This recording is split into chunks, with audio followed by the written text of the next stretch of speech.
Hi there, I'm Jessica Cloud, and I'm your fundraising success coach for Humanitrue. Are you feeling frazzled and stretched far too thin trying to fundraise during the age of COVID? Well, you're not the only one. Stay tuned and we'll discuss some strategies for self-care to help you avoid that burnt-out feeling.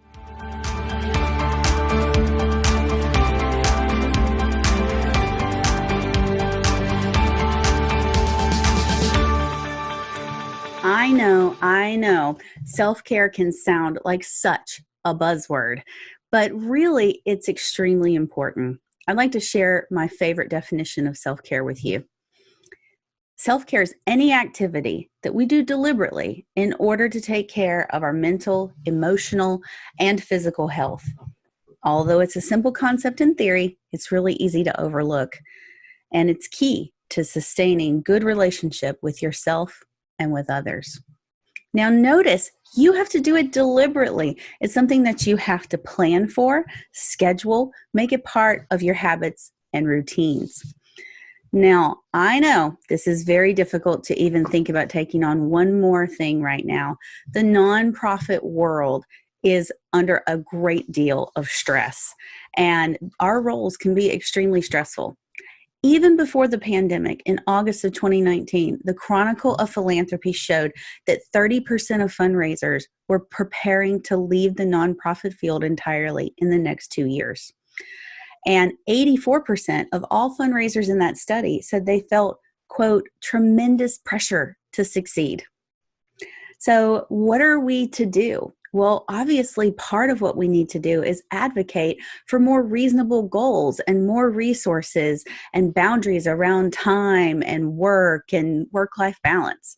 Absolutely. But we're going to need resiliency in order to do that. And that's where self-care comes in.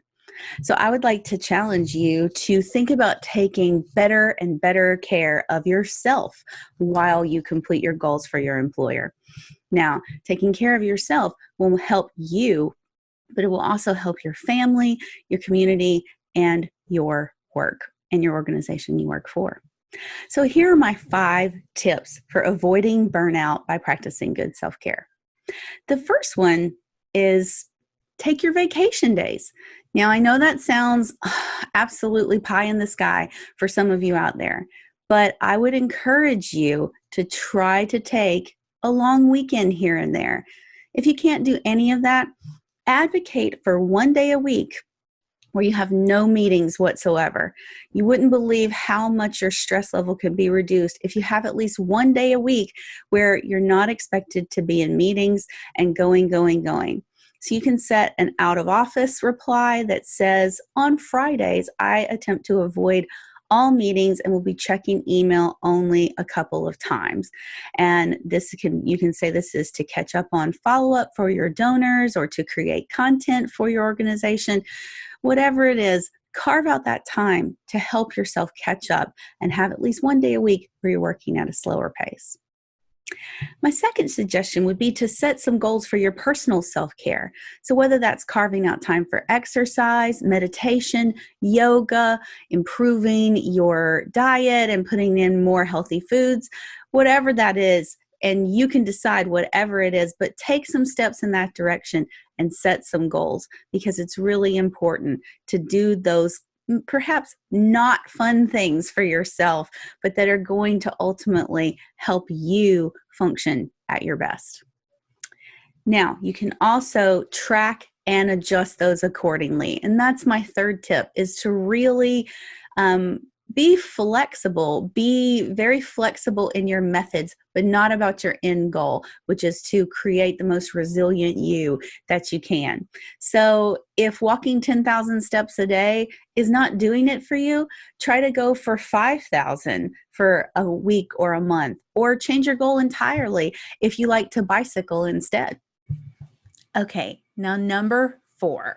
Don't just do the fun parts of self-care. It's not just about bubble baths. It is also about, really setting limits for yourself and holding those boundaries. So perhaps you can't leave the office at 5 o'clock every day, but you can make a commitment to always be home for bedtime for your kids. So having those, little sacred parts of your schedule where you're setting those boundaries, it might not be fun in the short term, but it pays off in the long run. And my last thing that I will say is make some room for what I call not so guilty pleasures. So the things that maybe you don't allow yourself to do as much. So maybe it is taking a bubble bath. Maybe it is listening to show tunes. That's one of my not so guilty pleasures. And whatever that is, carving out even 20 minutes a week to doing something that is just for you, just for your own enjoyment. I also study languages on Duolingo, so I take 5 to 10 minutes a day to do that. And that's actually really helped me during COVID to keep my perspective and kind of look ahead to the days when we'll be able to travel again. So I really hope that you enjoyed these tips to avoid burnout and practice better self-care to build our resiliency in the nonprofit industry. It's so important. And stay tuned for next month's video from me, Jessica Cloud, your fundraising success coach.